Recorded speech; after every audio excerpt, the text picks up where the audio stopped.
It's Rough Riders Radio. This is your girl, Miss Info 40. We are in the building. Shout out to Digiwaxx, the Penthouse. We are with Brooklyn Culture, Steptoe. Yes. Fashion House, Mr. Steptoe. Thank you for having me, And guys. because you don't step on no toes, right? Not at all. Period. Never. How would you like people to introduce you? Because would you like to say your brand first and then your name, or your name and then your brand? Yeah, I that's a said good my question. name and then my brand. Steptoe, Brooklyn Culture, Yes. representing Steptoe, Brooklyn. Brooklyn. Okay, I don't want to overthink it. Yes. We got Steptoe, Brooklyn Culture in the building. Yes. I like that. Don't step on no toes. Step on no toes. That's your motto? That's my motto. Patent that, please. Yes. Heard is the Please. word. Heard is the word. So make sure you're talking about. So in 3 words, how do you describe your brand or your designs?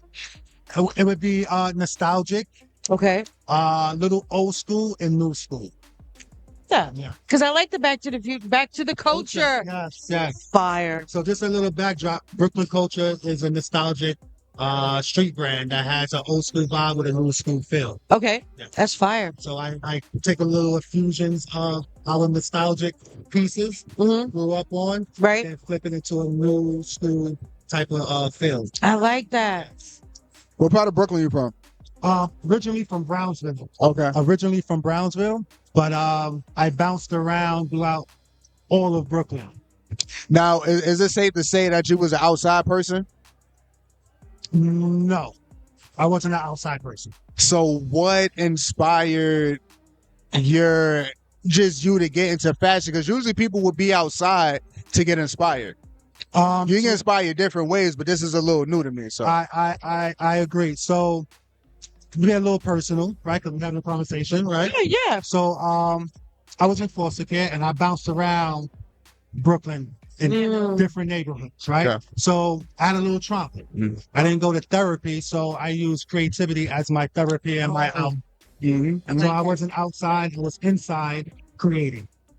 So was all of those your creativeness, was that coming strictly from thought, or was it coming from seeing people in magazines and posters and videos and etc.? Yes, it's a little bit of everything because again, I'm 50 years old, so I grew up on watching a lot of movies. We had Jet and Essence magazines, things like that. So I had inspiration, and definitely. Yeah, I was going to ask you that because you were, saying that you were a foster child, and I know you probably watched, like you said, a lot of movies, a lot of TV. Yes. So that part of you brought into the culture of what your fashions were like, because that's why I was saying back to the culture. Exactly. And that's influenced from Back to the Future. And then we have, remember Truly High, the movie? Yeah. Truly High. Okay, You know what I Truly mean? High, got I it. used to smoke marijuana. I don't smoke marijuana no more. Oh, that's a shame. Yeah, it's been only 2 weeks though. It's only been 2 weeks. Yeah. Oh, It's only stop been 2 it. weeks. But I don't tend on going. I'm thinking it's been a minute. Yeah, no. Like I've been good for like 10 years. You're like 2 weeks, I'm done. 2 weeks, yes. Congratulations. Yeah, thank you. I appreciate you. Mine's been a couple hours, so I'm not mad. Is it safe to say that you're a fan of Dapper Dan? Most definitely. Now the thing is, right, I didn't really follow a lot of designers growing up. You know, I know of them, but I was never the one looking to get inspired by them. Of course, Okay. It's of like, course. if I see it, I see it. Right, You know what I mean? right. That kind of thing. I was never researching. Okay. Was Dapper Dan one of the prominent ones that you've seen, or was there other people before him? It was definitely Dapper Dan, and it was others that came along. But again, like I never studied because I didn't want to study someone and then my creativity mimic It's them. based on Yes. So I stayed away and I stayed inside, and then I just created my own type of style. Yeah. Now, do you see like artists, athletes, or models, like which type of person are you modeling for? It would definitely be like the urban type, Streetwear, like the regular dude, You know, something to just throw on, comfortable. You know, just want to chill, go out. You know, nothing too crazy. You know. So you're saying like if for artists and things like that, that would be more of like a higher end, or you're more like urban streetwear? Oh, urban streetwear, correct. Ready to wear. Yes. Okay. Anywhere, everywhere, kind of thing. Yes. Not okay. I got you. So how you feel about the affordability of your product. Because, you know, there's some people, it's not wrong with it. Set your price, of course, right? Yes. But there's people that jump out of the wazoo and want to sell T-shirts for $300 Right. and compare themselves to Exactly Willie where he D. was going. Yeah. I can't rock with that. You know, that's not my style because again, I'm all about the culture. If I'm gonna be about the culture, I want the culture to embrace it. I'm not trying to push the culture away. You know what I mean? Right, So yeah. I'm gonna definitely have affordable prices. I even did like the Kanye West $20 pieces. You know what I'm saying? Nothing wrong with that. There's nothing Yeah. wrong with that. You know? I mean, people. Now, do you do footwear? Is it just more no like footwear. It's just, outerwear? outerwear. Outerwear? Maybe like in the next 5 years or so, I can branch into some footwear. Okay, it's different. Yes. Only adult sizes, or do you do kids too? I haven't done any kids, but I can.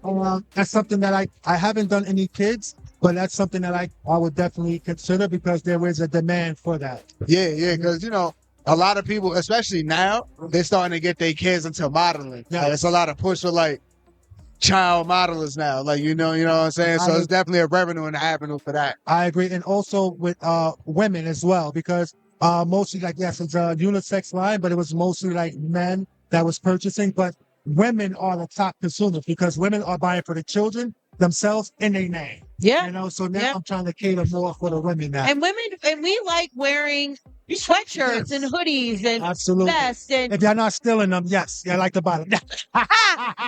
listen, I don't know why, but my husband has the best hoodies. I don't know what it is. Y'all just have good hoodies. Yes, I I agree. mean, they make nice hoodies for women, but Yeah. it's better if you wear your man's hoodie. I mean, it just You got feels the better. scent- got the scent on them. Right, you can He's like away. it's oversized. You can put a little legging with it, a little boot. Absolutely. Let's grab it a absolutely. moment. Yes, I agree. I agree. So Yeah. do you challenge and push yourself not only with what you design but what you wear? Like, do you have like a wide range of how you might stretch out your fashion, or do you just stick to what you're comfortably in? No, I definitely try to push the envelope, you know, and like with my creativity, you know, like this spring and summer, I'm going to be experimenting like with different types of tie-dyeing, you know, and it's going to be tie-dye on tie-dye. So it's going to be my tie-dye, then I'm going to get prints and patches of my tie-dye and then add it to it. So I'm trying to do something a little different, you know, something that people never seen before. So I want to ask you two questions. One, what do you feel like is the most prominent color on melanin skin? You can answer that. Then I'm gonna ask you the second one. Like something that makes it like pop. I got a color in my head, but I feel like everybody says it. I would say a orange, a nice orange, you know. Burnt orange is like one of my favorite colors, you know.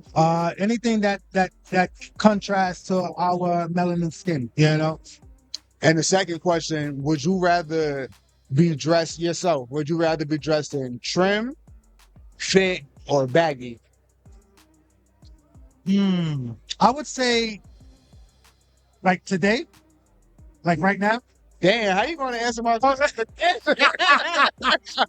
Because that's a good question. I don't know. I guess today, because we in today's era, but I see why you asked that. Yeah. I would definitely go with relax or baggy. Yeah. And it'd be the comfortability. Yes, That. Like, yeah. There was at one point where I wanted stuff to be like, not like tight, but like fit to me. Yes. But now, like, yeah, everything I wear is like I gotta have some type of room to it. Yes, Like, yes. it makes you swag and move better and shit like You that. don't feel stiff like a robot. Yeah. You know what I mean? And you don't want no wardrobe malfunctions while you in exactly. public. We don't need none of that shit. We don't Can't need have that. Nah, can't have that. So what's like the soundtrack to your current line? Like when you design and because hip hop is a part of it's a culture, it's a lifestyle. It's not just it's not just music. It's everything encompassed. Yeah. So what in your head when you're designing or you see your fashion? What music do you hear in your head? What song do you hear in your head? It gives this, if I can answer, it's giving strong something independent. The first thing that I think about is Shaft. That's a bad mother. Shut your mouth. It's giving me Shaft. To be honest, I can't. I listen to a lot of different music. You know, I can't really pinpoint a specific soundtrack because, like,